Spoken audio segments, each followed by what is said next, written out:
코로나19 하루 확진자가 이틀 연속 600명을 넘겼습니다. 지금 상황에 대한 진단, 이후 대응 방안까지 철원미 이대 목동병원 호흡기내과 교수 전화로 연결해서 알아보겠습니다. 교수님 나와 계시죠? 네, 안녕하십니까? 네, 안녕하십니까? 자, 이틀 연속 600명대 확산 상황인데요. 지금 상황 짧게 어떻게 보시는지 먼저 들어볼까요? 네, 설 연휴 전후로 좀 검사 건수가 줄어든 영향이 이번 주에 초에 반영이 된 것 같습니다. 예. 또한 설 연휴의 이동에 의해서 가족 감염이 일부가 반영이 됐지만 가장 근본적인 것은 3차 대유행이 끝나지 않은 시점에서 그동안 축적된 지역사회 감염의 여파가 나타난 것으로 생각합니다. 예.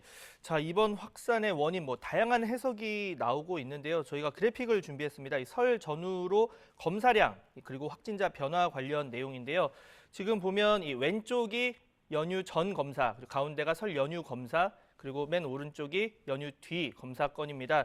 이렇게 비교를 해서 보면 실제 연휴 전 검사건인 2월 10일, 11일 발표해서 한 400에서 500명대로 증가를 했었고 확진자가 그리고 설 연휴 기간에 검사 건수도 줄고 확진자도 감소를 했다가 연휴 뒤에 이제 평일 수준 검사가 되면서 다시 크게 늘었습니다. 이 잠복기를 고려하면 설 전에 어느 정도 확산이 됐고 연휴 사이에 진단이 안 됐다가 한꺼번에 나오고 있다. 이렇게 볼 수 있을 것도 같은데 어떻습니까? 네, 맞습니다. 설 연휴 전후로는 사람들이 검사를 안 했기 때문에 예. 그것이 축적이 된 면이 분명히 있습니다. 그렇지만 그 밀폐된 공장이라든지 기숙사에서의 감염 사례를 보면 그동안의 그 무증상 감염이나 그러한 지역사회 감염이 축적된 영향을 분명히 알 수 있고요. 또 예. 방역이 잘 되는 대학병원에서 대규모 집단 감염이 나타난다는 것은 그만큼 지역사회 감염이 많다는 걸 또 반증하는 증거입니다. 또 노숙자 쉼터센터 양성률이 1%가 넘는 것은 수도권에서 그만큼 무증상 감염이 많다는 예시를 나타내기 때문에 앞으로도 이러한 감염 확산은 충분히 확산의 그 고비를 가지고 있다고 생각합니다. 네, 여러 사례를 언급해 주셨는데 충남 아산의 귀뚜라미 공장발 감염 상황 보겠습니다. 지금까지 단일 공장으로는 최대 규모 확산세인데 단체 생활 그리고 온풍기 문제에 대한 지적도 나오고 있는 상황이에요. 네. 공장에서 주로 외국인 거주자들이 공동 기숙 생활을 하게 됩니다. 예. 또한 공장 쪽에 이제 온풍기 같은 것은 자주 소독이나 검사를 하지 않다 보니까 그것을 통해서 감염이 많이 됐겠지만 기본적으로 기숙사 생활은 가족 감염처럼 식사나 화장실 모든 걸 같이 생활하기 때문에 물건도 같이 사용하죠. 그 과정에서 집단 감염이 되었고 시기적으로 증상이 없는 경우가 많다 보니까 많이 확산이 된 것 같습니다. 네. 자, 이렇게 공장발 확산 또 예방하려면 이 대책도 중요할 텐데 공용 공간을 철저하게 소독하고 사용 뒤에 손 씻기 그리고 타올 같은 물품은 개인 걸 꼭 쓰고 이외에 좀 더 필요한 내용들이 있을까요? 어떻습니까? 네, 식사할 때는 최대한 조금 격리된 상태에서 식사할 때 대화를 하지 말아야 되고 2명 이상 있을 때는 반드시 마스크를 써야 되는데 공동 생활을 하는 공간에서는 아마 그것이 가장 지켜지기 어려웠을 것이고 예. 그로 인한 감염 사례가 지금 나타나고 있는 것으로 생각하기 때문에 그동안도 외국인 거주자나 이런 집단적인 공장에서 감염 사례가 있었지만 정부 당국이 요양시설 쪽에 치중하다 보니까 이런 외국인 거주자의 공동 생활에 좀 소홀히 한 것 같습니다. 그러니까 앞으로는 모든 사람들이 공동생활을 하는 구치소도 마찬가지지만 그런 곳에 대해서는 선제적으로 검사를 꼭 하고 확인을 하는 것이 필요할 것 같습니다. 네. 지금 남양주 플라스틱 공장 상황도 심각합니다. 13일 밤에 이 직원, 그러니까 외국인이죠. 확진 판정을 받았는데 이 해당 병원이 속한 지자체에서 남양주시에 통보한 게 15일. 그래도 그 전수검사가 그래서 늦어졌는데 이건 왜 그런 겁니까? 네, 13일 확진 후에 이틀 정도 걸렸는데요. 그 이유가 연휴 기간 동안 근무 인력이 부족했고 또 집단 감염이 생긴 병원을 하다 보니까 개인적으로 이게 감염 처리가 되어서 순위가 밀렸다고 합니다.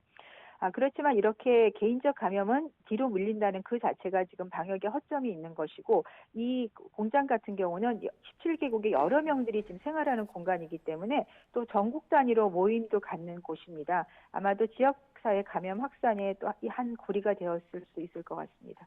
네. 지금 정부의 경우에는 확진자 급증이 일시적인지 재확산인지 이제 판단하기 쉽지 않다. 아직까지는 이런 입장입니다. 조심스러운 입장인데 대규모 집단 감염 영향으로 600명대가 기록되긴 했지만 4차 대유행으로 보긴 어렵다. 이런 취지로 해석이 됩니다. 이 부분 어떻게 보십니까? 네, 4차 대유행은 아니고 3차 대유행의 여파가 지속이 되고 있는데 이 네. 여파가 연휴 동안의 확산세와 그다음에 단계 완화에 따른 확산세가 맞물린다면은 3월 초부터는 4차 대유행이 올 위험이 있기 때문에 지금 얼마나 방역에 고리를 조이냐에 따라서 결과가 달라질 거라고 생각합니다. 네, 일부에서는 지금 이 월요일이죠. 15일부터 이 완화했던 거리두기 단계 조정 관련해서 그게 지금 뭐 나타나고 있는 것 아니냐라는 의견도 나오고 있는데 이건 잠복기를 고려하면 사실상 뭐 아직까지는 이게 나왔다고 보기는 힘들고 이제 향후 이번 주말까지 상황을 좀 지켜봐야 하는 거죠. 네, 그렇습니다. 잠복기를 고려하면 설 연휴에 어떤 그런 확산세는 일부 지금 반영이 되고 있지만 네네. 단계 완화에 의한 확산세는 이번 주말부터 다음 주에 본격적으로 나타날 음. 것으로 생각합니다. 네, 정부가 오늘 오전에 거리두기 체계 관련 이 개편을 언급했습니다. 지금의 5단계 체계 간소화하고 이 단계 각각의 기준 낮추고 또 다중 이용 시설 방역도 아예 집합 금지 대신에 인원 제한 등으로 조정을 하겠다. 뭐 대신 수칙 위반 시에 제재는 강화하겠지만요. 자, 이 같은 접근 방식에 대해서 뭐 우려도 나오고 또 생계 어려움 호소하는 분들을 위해서 어쩔 수 없다는 의견도 있습니다. 어떻게 평가하십니까? 네, 국민이 실천에 옮기기 위해서는 단계가 단순화되어야 받아들이기가 쉽습니다. 네, 예. 그런 쪽으로 생활방역 플러스 3단계로 아마 완화를 할 것 같고요. 하지만 대규모 감염 차단을 위해서는 모임을 더 한 4인 이하로 해외처럼 사적 모임을 규제를 할 것 같습니다. 영업시간 제한과 함께 규모를 줄이되 자영업자의 어려움을 위해서 영업은 어떤 일부 허용을 하겠지만 만일에 방역수칙 위반에 의해서 확진자가 나온다면 원 스트라이크 아웃제를 시행을 할 예정인데 2주 정도로 알고 있습니다. 저는 조금 더 만일 방역 수칙에 어긋났다면은 원 스트라이크 아웃제를 강화하는 것이 좀 더 필요할 것 같고 만일에 확산세가 지속이 된다면 필요시에는 재정 지원을 적극적으로 해주고 일부에서는 집합금지도 필요하다고 생각합니다.